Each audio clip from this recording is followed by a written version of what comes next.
1,000 stories of what they think you're like, but I've heard the tender whisper of love in the dead of night, and you tell me that you're pleased and that I'm never alone. You're a good, good father. It's who you are. It's who you are. It's who you are, and I'm loved by you. It's who I am. It's who I am. It's who I am. And I've seen many searching for answers far and wide, but I know that we're all searching for answers only you provide, 'cause you know just what we need before we say a word. You're a good, good father. It's who you are. It's who you are. It's who you are, and I'm loved by you. It's who I am. It's who I am.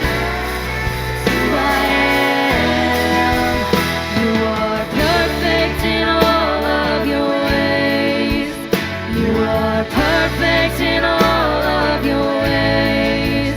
You are perfect in all of your ways to us. You are perfect in all of your ways. You are perfect in all of your ways. You are perfect in all of your ways to us. Oh, this love so undeniable, I can hardly speak. Peace so unexplainable, I can hardly think as you call me. Deeper still as you call me. Deeper still as you call me. Deeper still into love. Love, love, love. You're a good, good father. It's who you are. It's who you are. It's who you are, and I'm loved by you. It's who I am. It's who I am. It's who I am. You're a good, good father. It's who you are. It's who you are. It's who you are, and I'm loved by you. It's who I am. It's who I am. It's who I am. You're a good, good father. It's who you are. It's who you are. It's who you are, and I'm loved by you. It's who I am. It's who I am. It's who I am. You're a good, good father.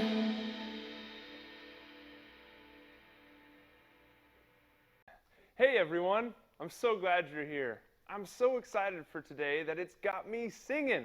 Okay, not really. My singing's not great. I don't have a beautiful voice, but it is going to be a joyful noise. I'm willing to admit it because I've got integrity. Do you know what integrity is? Integrity is choosing to be truthful in whatever you say and do. When you have integrity, you drop the act. You're truthful with others and truthful with yourself. That's why I'm keeping it real about my singing skills. Well, really lack thereof.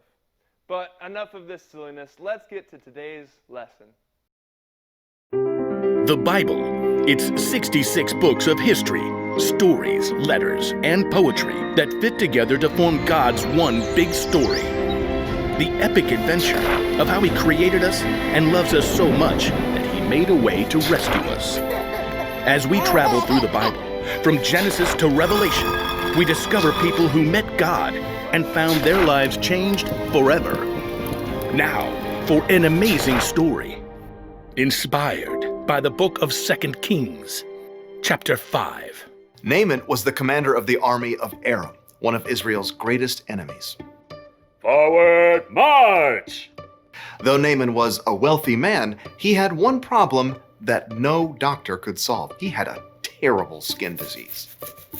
Oh, make it go away. Then Naaman heard news of a prophet in Israel, Elisha, who might be able to help. But instead of going straight to Elisha, Naaman took rich gifts to the king of Israel, along with a letter from the king of his own land explaining how important he was. The king of Israel frowned as he read the letter from his enemy, the king of Aram. I am sending my servant Naaman to you with this letter. I want you to heal him of his skin disease. What? No! I'm not God. Your king is trying to pick a fight with me. But I just Not want... listening. La, la, la, la, la. The king of Israel made such a fuss that Elisha heard the news and sent a messenger. It was probably his trusted servant, Gehazi. I'm a good guy. Trust me. Gehazi took Elisha's message to the king. Elisha says tell the man to come to me. Gehazi raced back home to help Elisha prepare for the important visitor. And sure enough, the king of Israel sent Naaman straight to their doorstep. Gehazi peeked out the window. Look how low the chariot is riding. What's in the back? Embroidered robes and bags of something? Gehazi? Hurry up. You gotta look good for this guy. I'll get you your best robe. Nope, You're not wearing the robe? I'm not going out. Not going out? No, you are. My robe? What's wrong with your robe? It's old. It's not even a decent name brand like Melchizedek or Queen Jezebel.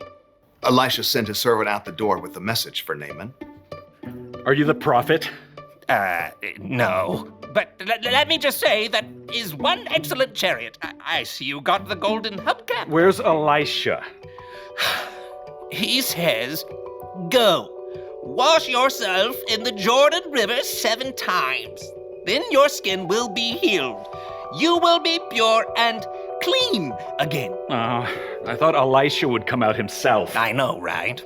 Look, can't he just say some words and wave his hand and, make me better? That's what I was thinking too. And the Jordan River? I mean, it's full of muck and tadpoles and... forget it. Naaman tore off, angry, but his servants convinced him to follow Elisha's instructions.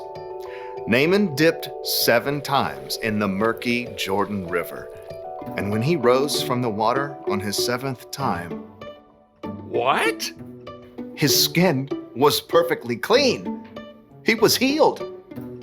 Unbelievable. Naaman raced back to Elisha's home. This time, the prophet came outside along with Gehazi. Naaman marveled at his unmarked arms and hands. Now I know that there is no God anywhere except in Israel. Please take a gift from me. Gehazi inched closer to the chariot.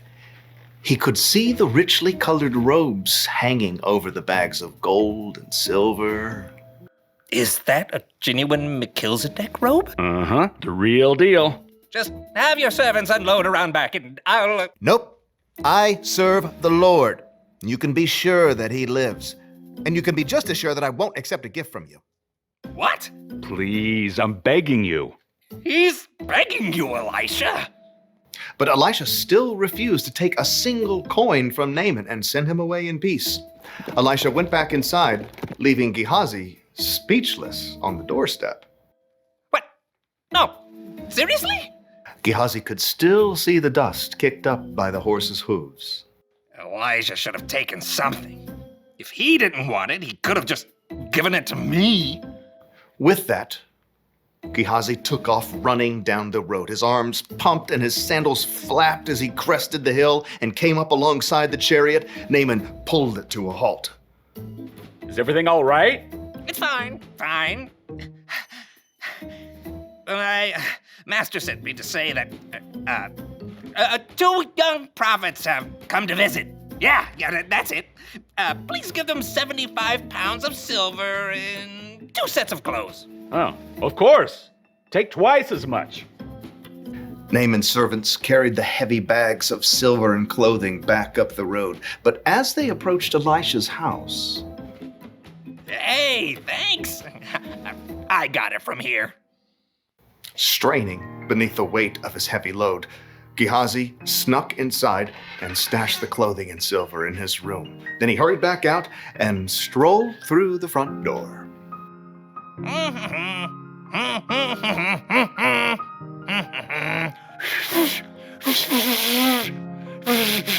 Can't whistle. Elisha studied him with sharp eyes. "Where have you been? Who? Me? I didn't go anywhere. Didn't my spirit go with you? I know Naaman greeted you. I know you took money and clothes. I was just being nice to the horses, making their load lighter. You and your family after you will have Naaman's skin disease. Then I can't wear my new robes. Sure enough, Gehazi's skin was soon covered with sores, just like Naaman's was. Gehazi's lie had won him some new clothes, but it had cost him Elisha's trust and a full and healthy life.